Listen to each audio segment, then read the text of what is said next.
উড়োজাহাজের আবিষ্কার মানব সভ্যতার ইতিহাসে এক বিশাল বিপ্লবের সূচনা করে। হাজার হাজার বছর ধরে মানুষ আকাশে ওড়ার স্বপ্ন দেখেছে, কিন্তু আধুনিক উড়োজাহাজের যে প্রযুক্তি আজ আমরা দেখছি তা কিন্তু বহু প্রচেষ্টা, গবেষণা এবং ভুলের ফল। আকাশ ওড়ার যাত্রা বহু বিজ্ঞানী এবং উদ্ভাবকের হাত ধরে এগিয়ে এসেছে।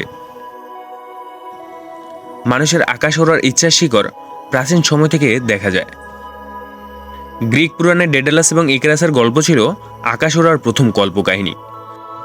ডেডালাস নিজের ও তার ছেলের জন্য মোম এবং পলক দিয়ে একটি ডানা তৈরি করেন। তবে ইকারাস সূর্যের খুব কাছে ওড়ায় তার ডানাগুলো গলে যায় এবং সে সমুদ্রে পড়ে যায়। প্রাচীন চীনের কাইট বা ঘুড়ি উড়ানোর মাধ্যমেও মানুষ প্রথম আকাশ ওড়ার ধারণা পায়। 15শো শতাব্দীতে ইতালির বিখ্যাত চিত্রশিল্পী এবং উদ্ভাবক লিওনার্দো দা ভিঞ্চি আকাশ ওড়ার বিষয়ে আগ্রহী হন। তিনি বিভিন্ন ধরনের উড়ন্ত মেশিনের নকশা করেন, যেগুলো মূলত পাখিদের ডানার অনুকরণে তৈরি করা হয়েছে। তার ডিজাইনগুলোর মধ্যে সবচেয়ে বিখ্যাত ছিল আর্নিথোপ্টার। যদিও দা ভিঞ্চির নকশাগুলো তার জীবদ্দশা কখনো পরীক্ষা করা হয়নি, তার ধারণাগুলোকে পরবর্তীতে উড়োজাহাজ তৈরির প্রেরণা হিসেবে কাজ করে। 1783 সালে ফ্রান্সের মাঙ্গলফিয়ার ভ্রাতারা গরম বাতাসের বেলুন আবিষ্কার করেন। এটি ছিল মানুষের প্রথম সফল উড্ডয়ন। গরম বেলুনের ভ্রমণ একেবারে ভিন্ন প্রযুক্তির, যেখানে বেলুনটি গরম বাতাসে ভরা হয় এবং তা দিয়ে আকাশে ওঠা যায়। যদিও এটা আধুনিক উড়োজাহাজের মতো নয়, এটা ছিল আকাশপথে মানুষের প্রথম সাফল্য। 1903 সালের 17 ডিসেম্বর মার্কিন যুক্তরাষ্ট্রের ওয়াইহর রাইট ভ্রাতারা ইতিহাস সৃষ্টি করেন। ওডভিল এবং উইলবার রাইট একটি সফল মোটরসাইকেল চালিত উড়োজাহাজ উড্ডয়ন করতে সক্ষম হন। তাদের তৈরি উড়োজাহাজ ফ্লায়ার মাত্র 12 সেকেন্ড আকাশে থাকতে পেরেছে, তবে এটি ছিল আকাশে মোটর চালিত যন্ত্রের প্রথম সফল উড্ডয়ন। পরবর্তী বছরগুলোতে রাইট ভ্রাতারা তাদের ডিজাইন উন্নত করতে থাকেন এবং উড়োজাহাজকে আরও স্থিতিশীল এবং নিয়ন্ত্রণযোগ্য করেন।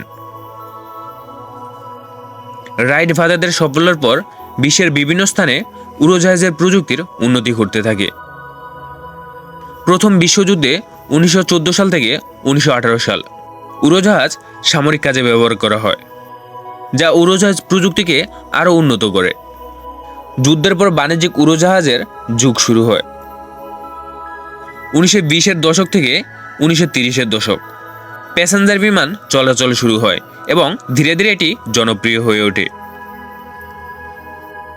দ্বিতীয় বিশ্বযুদ্ধের পর জেট ইঞ্জিনের আবিষ্কার উড়োজাহাজ শিল্পে আরেকটি বিপ্লব আনে। 1950-এর দশকে বাণিজ্যিক জেট বিমানের আকাশে ওড়া শুরু করে।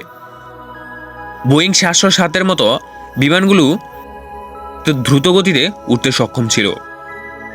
এ সময় মানুষ প্রথমবারের মতো আন্তর্জাতিক ভ্রমণের জন্য উড়োজাহাজ বেছে নিতে শুরু করেন। আজকের দিনেও উড়োজাহাজের প্রযুক্তি অব্যাহতভাবে উন্নত হচ্ছে। আধুনিক বিমানে আমরা অত্যাধুনিক প্রযুক্তি ব্যবহার দেখতে পাই, যেমন স্বয়ংক্রিয় pilot system, computerised control system এবং আরও অনেক কিছু। তবে সবকিছু রাইট ভ্রাতাদের সে ছোট্ট সফলতার উড্ডয়নের মাধ্যমে শুরু হয়েছে, যা আকাশপথ ভ্রমণের ইতিহাসকে একটি নতুন উচ্চতায় নিয়ে গিয়েছে।